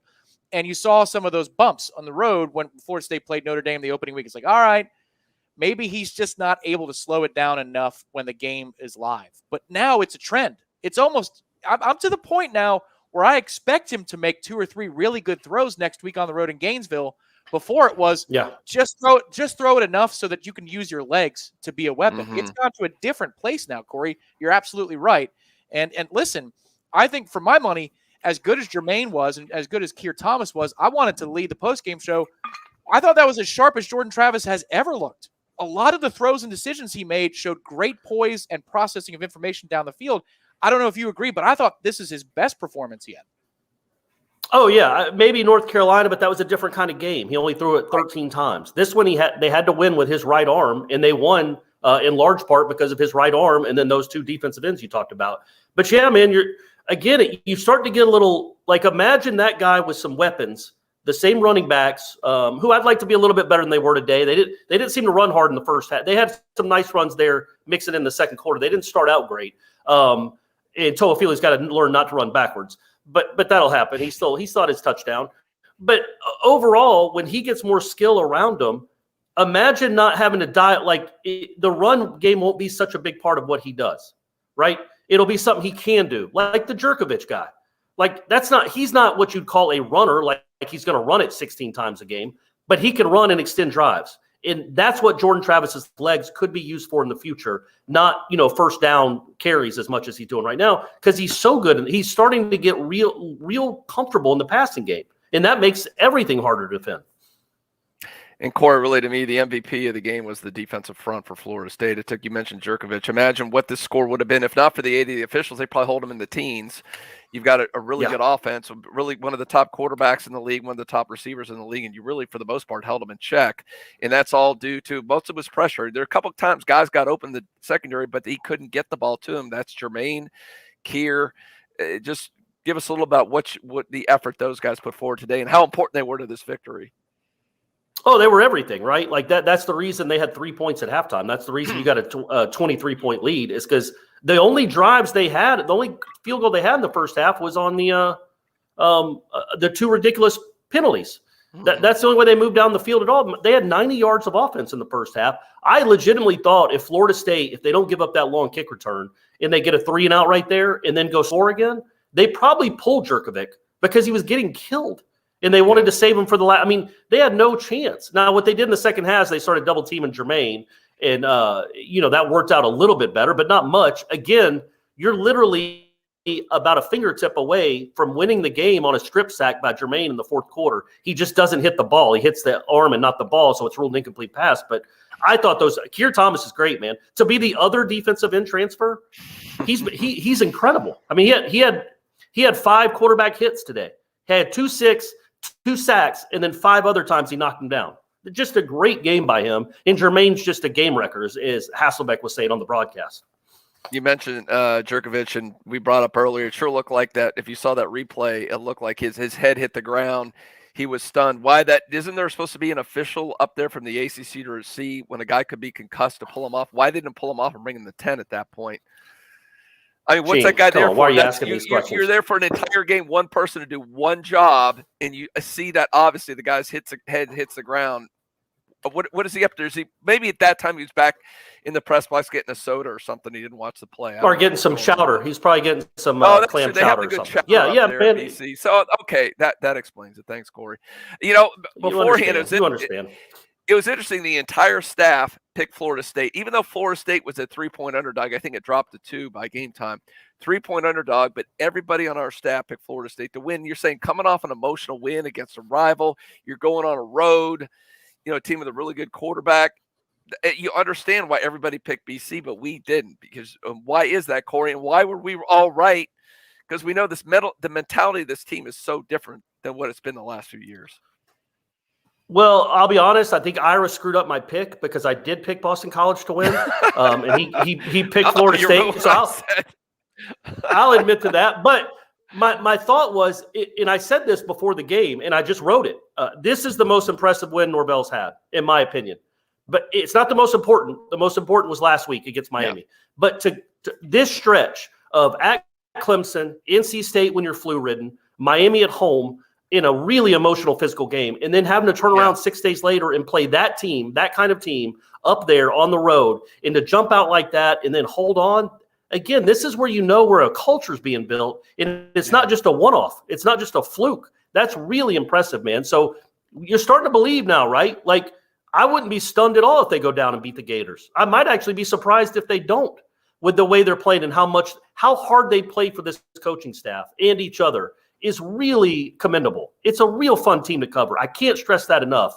After 0-4, especially the first half against Louisville, I was like, man, this sucks. This isn't fun. This isn't what we get into this job for. The last 2 months have been really incredibly enjoyable. Yeah, they really have. Anything else you got for Tom before we let Coracle go and write his stellar column that you should all be tuned into to warchant.com to read?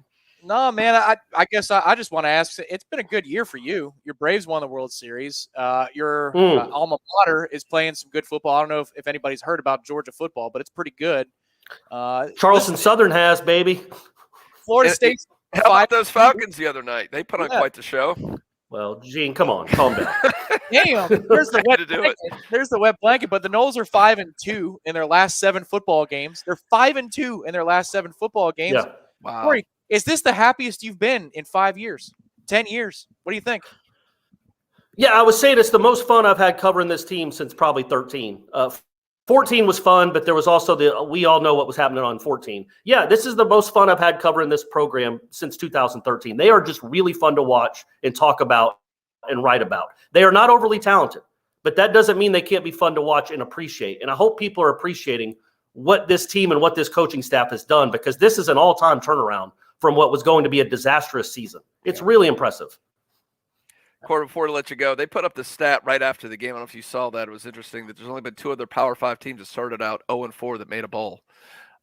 So, I mean, Florida State going for history against the Gators, and I'm sure you're looking forward to that trip down to Hogtown. I think, is it still 3-3, Tom? Have you been checking the scores up in Missouri?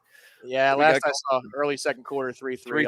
I don't know. I'm a little torn on that because, Corey, I'm afraid they might leave Mullen up there if he loses. They won't let him back in Gainesville. So I kind of don't want the interim coach to come in like Odell. They'd be inspired to play for him. We need to make sure Mullen makes it for one more game, right? Yeah, and then Norvell can get him fired too. He's the coach killer. I like it. Corey Clark, warchant.com, senior writer. Looking forward to your column coming up on warchant.com soon. And, of course, you can watch Corey on Seminole Headlines and Wake Up Warchant podcast you can listen to every day. Subscribe on your various feeds, Spotify, Android, iTunes, all that good stuff. Thanks for your input, I love Corey. everyone. Have a good one. See ya. He always leaves it with love, and that's right. We're loving life right now. It's 6-3 Florida, by the way, Gene. That's the score. They got a field goal. Look at Eric. He's already feeling confident. That was supposed. Oh my goodness, Eric! I hope you're right. I mean, listen, if you're talking about buy-in, this team is more bought in. This team believes in where it's going. Florida doesn't know what it is. Although it's impressive that they're holding Mizzou, which is a pretty good offense, to 3 points. Yeah, how did they give up 40-some points to Samford at half, and they've held Missouri to 3? That team is wacky. I do not know what that's about. I do know that we're not going to take any new callers. Terry, our screener, I don't know if the software is messing with you again, but we've got 3 in the queue currently. I don't have information on them right now in terms of names. We'll go to them in just a moment. But before we get there, I've got to remind you, everybody, teampaper.com brings you the Warchant Postgame Show all season long, and we are very thankful for teampaper.com. 80 cents of every dollar you spend at teampaper.com goes directly to the players that are a part of the Team Paper program. It's the era of the NIL, everybody. It seems crazy, but it's the way it's going to be from here on out. You can pay players. It's a thing. And Team Paper recognizes that the big players, the big-time stars, the quarterbacks, the point guards, whoever they are across the sports, are going to get the lion's share of the money. But that's not what Team Paper is about. Upwards of 20 Florida State Seminoles, a part of the Tallahassee bundle. Remember, when you go to teampaper.com, use the code WARCHANT. You get $10 off the Tallahassee bundle, and every dollar gets spread evenly among those upwards of 20 Florida State Seminoles at teampaper.com. And remember, if you've already supported them, thank you very much for doing so. Basketball, softball, more sports on the way. Supporting FSU athletes, one purchase at a time. That's teampaper.com. We really appreciate their support of the Warchant Postgame Call-In Show. So we have a few callers remaining, Gene. Let's get right to them. Alex, I believe this is Alex in Fort Lauderdale. You go ahead, sir. How's it going tonight on a victory Saturday for the Noles? Welcome to the program. Doing great. I'm FSU fan 1993 in the chat, by the way. Oh, awesome. Well, we appreciate your contributions as well. Thank you so much. Probably going to be a future Pillar member, once but that's a little south to south. What do you think, Alex? But I have 2 quick points. I said probably going to be a future Pillar member at some point, but. Yeah. Oh, absolutely, sir. Well, what do you think about the game? You got any thoughts on FSU-BC? Two things. One, FSU needs to file an injunction against the NCAA for officiating, because I've never seen anything that terrible. Yep. We don't disagree. We're all on the same page there. Yeah. I think it would have to be against the ACC, but I don't know. I don't know. Second point though, is we need to get like Jeff Gordon or Dale Earnhardt Jr. to give a pep talk. I'm not taking your foot off the gas. Well, okay, so what plays or what drives or what moments, Alex, do you think that FSU took its foot off the gas for today's purposes? It seemed like after that first touchdown in the second half, minus all of the officiating, that it just seemed like we couldn't get anything going either in the run game or the pass game. And I know every time I tried to do something, it was negated by some guy not lined up or some phantom penalty.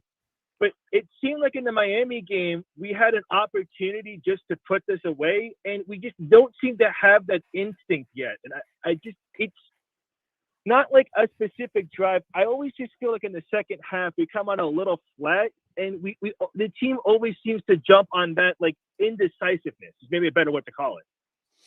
Well, I think it's a good call, Alex, because I think it's a larger concern. I just don't know that it materializes much today. I think I agree with Alex in the Miami game. I think that was an issue. They were flat to begin that second half. That's absolutely accurate. And that obviously you had the big lead. You had a chance to really put them away, and you didn't. This one was a little weird because you did come out the beginning again. We've said it over and over. They came out at the beginning of the second half and went right down the field, decisive drive, and just pummeled them, and they drove, and BC answered, and they were going to answer, and they drove down the field in a horrible, ridiculous, when they converted a fourth down, they were already within field goal range to score again, and it was another bad call that kept them from doing that. So, I think the next drive they went 3 and out. You never want to go 3 and out, but it does happen sometimes. I mean, this isn't quite, it's better. It's not a well-oiled machine just yet. I was a little bit more disappointed defensively. And again, how much of that was officiating or not, that you let BC score 3 straight touchdowns in the second half. To me, that was a bigger issue really than the offense. Yeah, agreed. And as Corey brought up, third and obvious, you're just not getting the stops that you need, one of which was a broken play. True. Jurkovic has run for over 60 yards in all 3 games prior to today that he had played meaningful snaps. He got hurt against UMass, but he played Colgate, Virginia Tech, Georgia Tech. Didn't matter. He went for over 60 yards rushing in each of those instances, and that counts sack yardage against. So you got to know on 3rd and forever that his legs are a threat, and we fell asleep a couple of times. Yeah. So I agree. And Alex, I see you in the chat saying the call got dropped. No, my man, that's me. I'm quick to hang up guy. That's who I am as the monitor, the call monitor here. But we appreciate the call, and we look forward to hearing from you next week on the postgame show. I don't know that it's a huge issue today. But I hear you. It was for Miami, though. Yeah, I agree. If we're getting mad about Florida State not finishing, that means they're in position to win football games. And remember where we were at 0-4. What an improvement. It's 5-2 in the last 7 games. All right. This is what we're talking about. We now go to unnamed caller from the 772. I go out to the 772. I believe that's the East Coast of the state. But go ahead, caller. Who are you? And what do you want to talk about? Hey, this is Rick Heasley. I'm calling from St. Augustine. What's up, Rick? All right. Program. No, I'm happy to be here. Just just want to reiterate to everyone, more than anything else, I was there with my brother, watching the Notre Dame game, and I will take this win, as ugly as it was, no matter what the circumstances were, even if it was officiating, which was god awful at best. I will take this win over an ugly win over a god awful loss. So just want to say thank you guys for everything that you do, and appreciate everything. Hey, we appreciate your perspective, Rick. Thank you, Rick. There's a lot to feel good about today, even though the officials tried to ruin your day. It's like a thunderstorm or a hurricane on a wedding day. It's just ruined the proceedings. But we persevered here today, Gene. Florida State showed the toughness to get the win. There's a whole lot to feel good about that we've seen the last 7 weeks. It's great that we're bitching about officiating, and rightfully so, and that we're complaining about, they were a little flat at times, this and that in the second half, and then put them away. But, because they got the W. It's nice that you can have these complaints, and Florida State gets a win. How far this team has come in just, since the beginning of the year and since last year, that we're to this point. But, sure, there's still a few things that need to be cleaned up. But, that's a great call, Rick, to tell us, it's great that the way this program is trending. You got to like the foundation that's been laid at the heart of this team. They're finding ways to get wins, even though there's some adversity against them. It's all positive, man. We're 1 game away from being bowl eligible. So this is an exciting time. Like you said to Corey, man, it's a fun time to cover Florida State. Yeah, this is the most likable team in a long time, football-wise, easily. I mean, they're like we've said it. I'm a broken record. There are some teams that were a lot better than this one, like 10 wins or better, and you just didn't like the guys. You know what I mean? Like just about the culture and then the way they went about their business. This group is giving you everything they've got every week. There's just so much heart on that sideline and in that locker room. It's hard not to really rally around these guys. Brad, I agree too. There were some low points in special teams. The kickoff to get to the 40-yard line. A couple other moments where you just go, oh, this is what we do. But special teams did show some signs of life. Punt coverage, I think, was the best thing that we saw today. Pinning Boston College back inside their own 10-yard line. I think it was 3 separate occasions. And one of those times it sets up a safety. Special teams sets up 2 points. So that cannot go unnoticed. So that's a good comment, Brad. That's true. Linda brought this up, and we haven't got to see it. You can watch the post-game press conference with Mike Norvell on Warchant. It's right on the front page of Warchant TV, or it's on this channel, the Warchant. If you're watching Warchant right now on YouTube, you can watch that. I'm curious, had FSU lost, if he would have mentioned the refs. I'm guessing yes at some point. At some point, I know Mike's very cool and doesn't like to do that, but I think had they lost the game for Florida State, yeah. My guess is they might have been brought up once or twice. Yeah, you thought, guys. You thought you could have gotten it and taken it from us, but that's a scene that we saw about 50 times today. Mike screaming down that line, Judge. But you guys tried. You tried your best, but you failed. You failed. The last, I don't know why the background changes every time I do that, but that's really interesting. I thought you did something like, well, Tom's changing stuff. Oh, yeah, I'm all about all kinds of different sports now. Let's see. It looks like it disappeared, Gene. Well, just pardon our dust, folks, while we take our final caller. There it is right there. I believe, yeah, it sure is. 53rd call in the history of his time at Warchant TV. We go to the Villages. Gene, you know who Wes, I know who this is. There's only one from the Villages. All right, Wes, welcome to the program. Let's go. What's up, fellas? Let's go. Hey, I was working all afternoon and didn't get to watch the game, but I got a bunch of texts and everybody's been talking about the officiating. Glad we got the win, but my thing is, do we dub the ACC and refer to them as another crappy call with regard to the officials? Because apparently there was a lot of, and I'm sure you guys have touched on it, but that was my comment. My question is, did you guys hear that Adam Fuller got to break the rock? I did hear that. And also, who is bringing the sod back, if you can, with that field the way it is up there, because it is a sod game, which is awesome. And I'll hang up and listen. But before I go, I got to cut the promo, make it quick. Y'all support Team Paper. You guys subscribe to the YouTube channel as well as warchat.com, the best in the business, the Luna Coffee, Zaxby's, all of it. Get on it, support it all. It's all good things. The content coming out's off the charts. Another good win. Got to go down to Gainesville next week. I plan on being there and get us bowl eligible. You guys keep up the good work as always, and I'll hang up and listen to what you got to say. Go Noles. Be good. Bye. Thank you so much, Wes. Good call there. I'm going to do this, Tom. I think I can show the picture. This is from, they got mad we showed the video, but there it is. So you are correct. That is Adam Fuller. That's a great photo there. That you can get that on FSU Football, their Twitter feed. They put that out. Really neat photo of Adam Fuller breaking the rock. They got mad that we showed the video from last week? Well, yeah. No, not last, whatever it was. Last year at one point we showed the thing and we got whatever. Oh, okay. It's the YouTube, whether it was them or it was the YouTube overlords, whatever the deal was, they did not like that. We're only promoting your product, but whatever. We just lost Gene. He looks like he might have left the studio. You are now watching Solo Cam on the Warchant Postgame Show. I'm sure Gene's going to be right back in a moment. But I mean, come on, guys. We're promoting the program. We're all Noles here. That's awesome that Adam Fuller was able to break the rock in that situation, because to me, folks, I think what that means is he might have saved his job. Why would you let Adam Fuller break the rock if you don't anticipate bringing him back next year? That would be my question. Gene, it's all right. I covered it because that's I'm hitting too many buttons here. When you give me to do, I just hit the big X button and that was not the leave that whatever. I screwed up. Yep. Yeah, YouTube. Yeah, somebody just said YouTube heard you. They pulled you. They're like, they're like, don't you dare. Yeah. So, Gene, I was just saying that's a big moment that he breaks the rock. To me, that signals that he saved his job. I would think so. It'd be a bad look for a guy to break the rock and then one game left and then you fire him after that. So it's amazing. A month ago, it seemed like a foregone conclusion that he was done. He was going to play out the season and be gone. But, man, that defense, it's really turned. And I don't think people realize this is a really good offensive team they went against. And even with the aided ACC officials, I mean, only managed what they did in this game, 23 points. And, half of those points were given to them. So it's been a great job by the defense. And, you got, I think rightfully so, Fuller. I don't know if I'd had Fuller in the whole defensive line breaking the rock, but, I'm very happy for him. Good guy, and hopefully this trend continues. Yeah, and, well, that's huge, Gene. Just because we were talking off the air for all fall long about hot boards, defensive coordinator hot boards. Yeah. Are we have to break one out? It looks like you can just throw that in the trash bin. That's the end of it. Okay, that is quietly a really, really big deal that we'll have to react to on Warchant TV in the days to come. Reminder, tomorrow we have the Sunday Smash with Jeff and Ira. On Monday, 1 o'clock right here on Warchant TV, there's going to be the Jeff Cameron Show. As always, 1 o'clock every weekday we go live.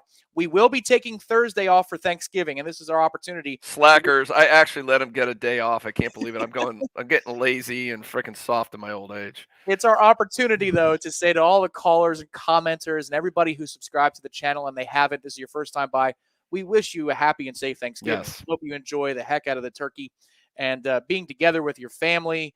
That's something that not everybody got to do last year. And certainly I think we're getting back to that place again where it's a special day.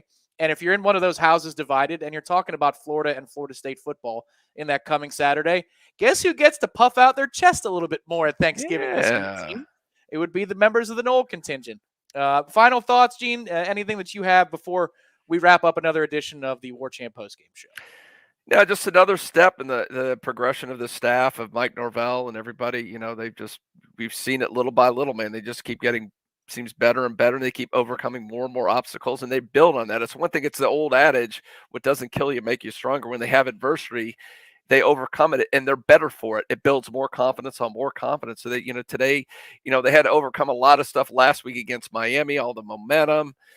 Some crazy plays that went against them in that second half when they lost the lead and they were able to come it. And this week they had to overcome on the road against a good team, not a great team, a decent team, and yet overcome all the crazy official calls. It would have been easy again to just get so frustrated with that and just pack it in, but they didn't. They kept their composure. They went in and they did what they needed to get the win. It wasn't as dominating as it probably should have been. It doesn't matter. The W is the W. You were the better team. You deserve the win, and you got the win. So good on them.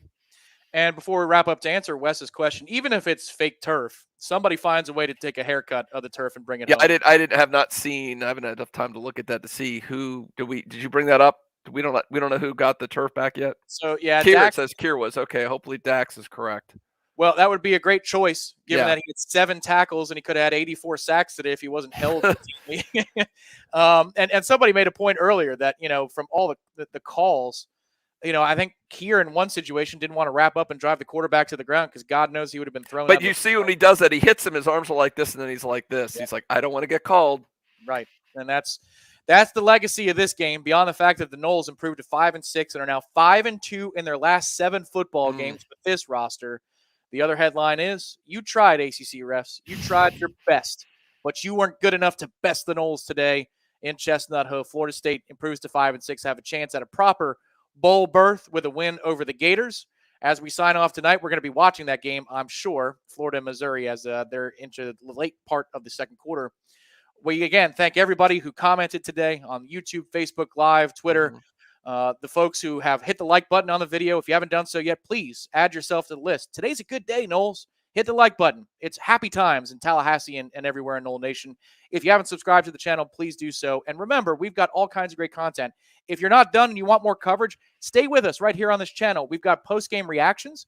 We've got Mike Norvell's press conference, selected player interviews, and the Warchant wrap, I'm sure, if the technology allows, with Corey and Ira will be coming as well. So for Gene Williams, the founder and administrator of Warchant.com, who'll be putting out the stat bomb on Warchant.com tomorrow, my name is Tom Lang. I'm the director of original content. We're going to do the first ever Warchant postgame show after FSU Florida next week, 10 to 15 minutes. That's right. We didn't have one last year, Tom. We didn't have one. So it's time. Let's roast some Gators, everybody. You enjoy Florida week. Enjoy your Thanksgiving. Happy Thanksgiving, everybody. We'll talk to you next week.